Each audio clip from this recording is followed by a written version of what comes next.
But moving beyond that, it is what it is. This is what Tennessee will play. I'll say of the field, I don't mind it. I don't mind Tennessee's draw.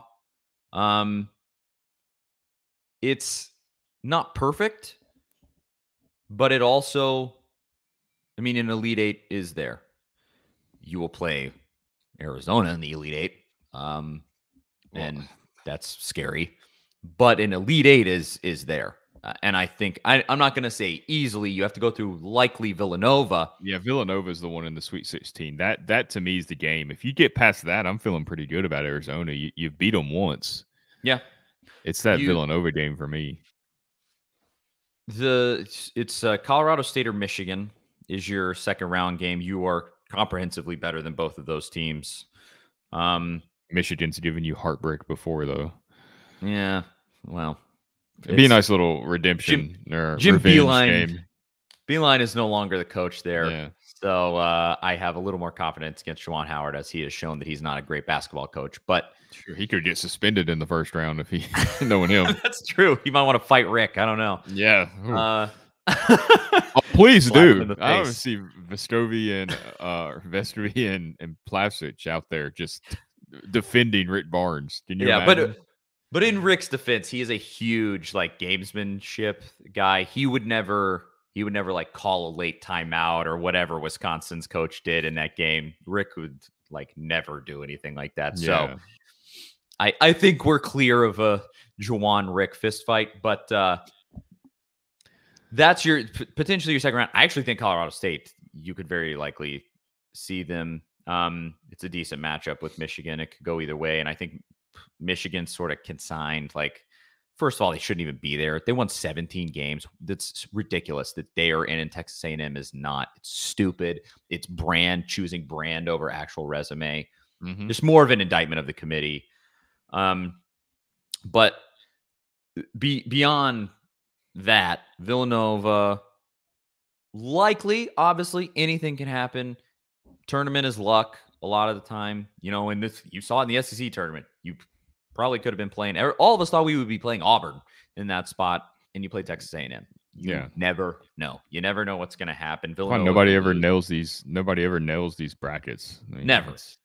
It just can't happen. And so, likely Villanova. I like Tennessee against Villanova because Villanova is all guard play.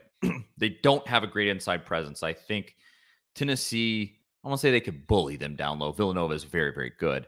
But Colin Gillespie kind of carries that team, and he's a guard.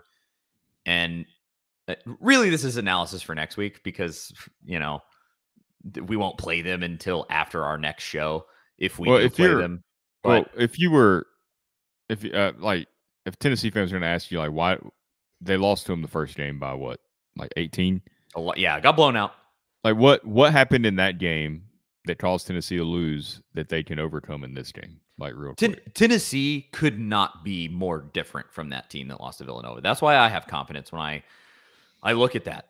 The guard play for Tennessee right now is elite, especially the defense. Oh my gosh, the defense.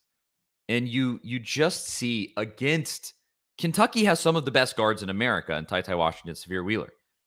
They're the two of the best, and Tennessee dominated them. Kennedy Chandler and Scovey and Zakai locked them down. They could not do anything. It was crazy. And you look at Villanova and you say they play right into Tennessee's hands at this point with elite guard defense, elite guard play with Chandler. And that matchup is nice to me. I'd have to do more research with Colorado, Michigan. I believe Michigan is a little more size oriented. They're bigger, but I think Tennessee matches up fine there because you got Euros and Enforcer. You got length with Adu. You got Brandon Huntley Hatfield, lengthy and is starting to find his offense a little bit. I mean, none of these matchups to me scream nightmare for Tennessee until that Arizona game. So I'll give the analysis there. And really, I think this can be short and say, have I done my comprehensive homework on sleep about Colorado State and Michigan? No, I have not. There's a whole week to work that out.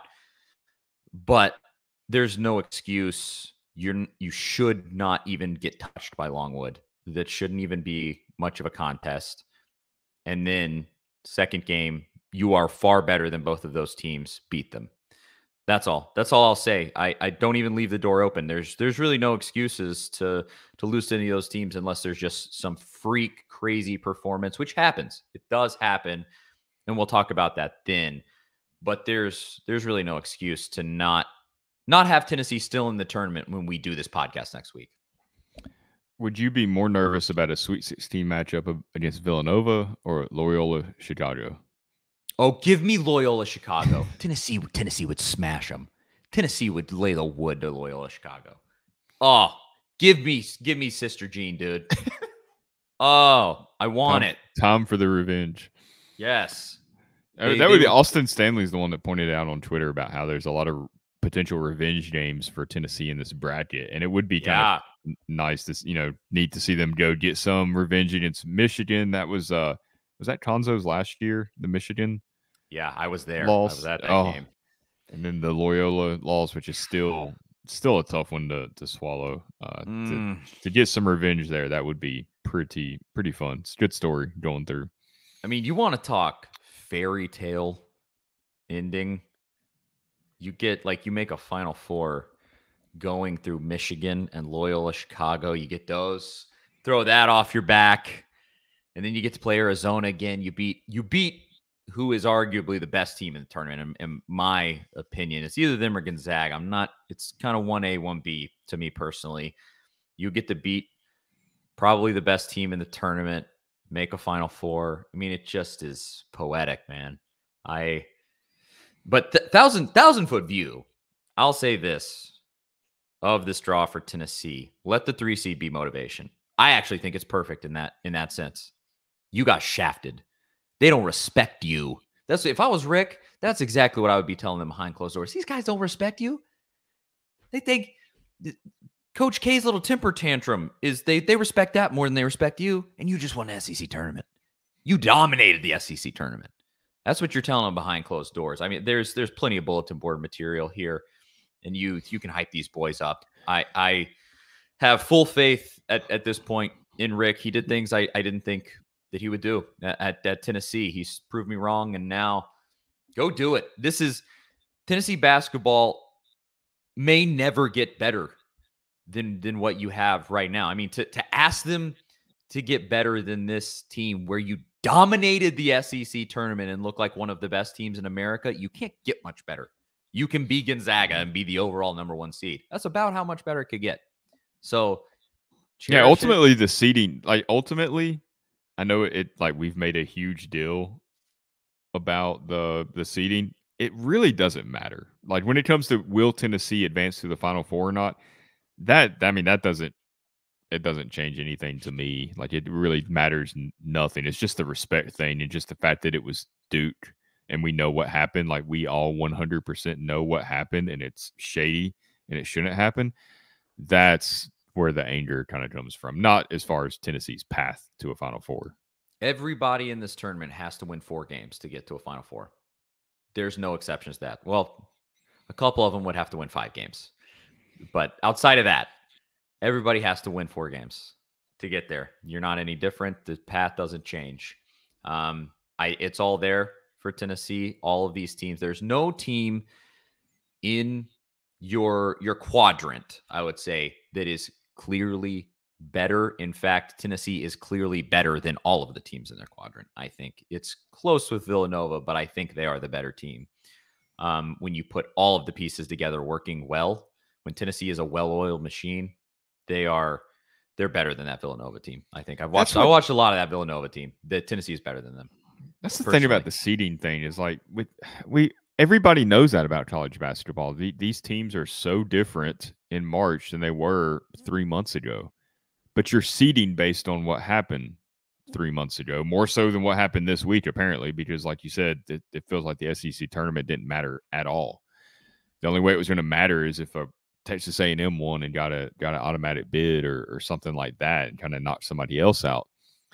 Like it's not seeded based on the teams that are the best right now. That's what's it's never really made sense to me. But I guess the whole season matters, and that's how they look at it. But it's not. It doesn't end up being very accurate. Is what it is. Mm-hmm. Everybody got to win 4 games. Just go. And I'm win sure 4 games. we're a lot more annoyed by it than Rick Barnes probably is.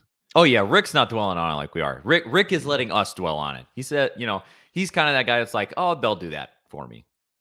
We're gonna go win this basketball game. That's kind of his mentality. I think they will. He's made a Sweet 16 at Tennessee already, and a Sweet 16 where they had to go through a really good Iowa team.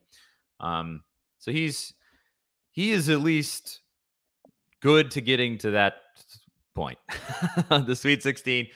And then obviously we'll be able to talk about the Sweet 16. Everything works out. Tennessee makes it there. We'll talk about that on next week's show. We're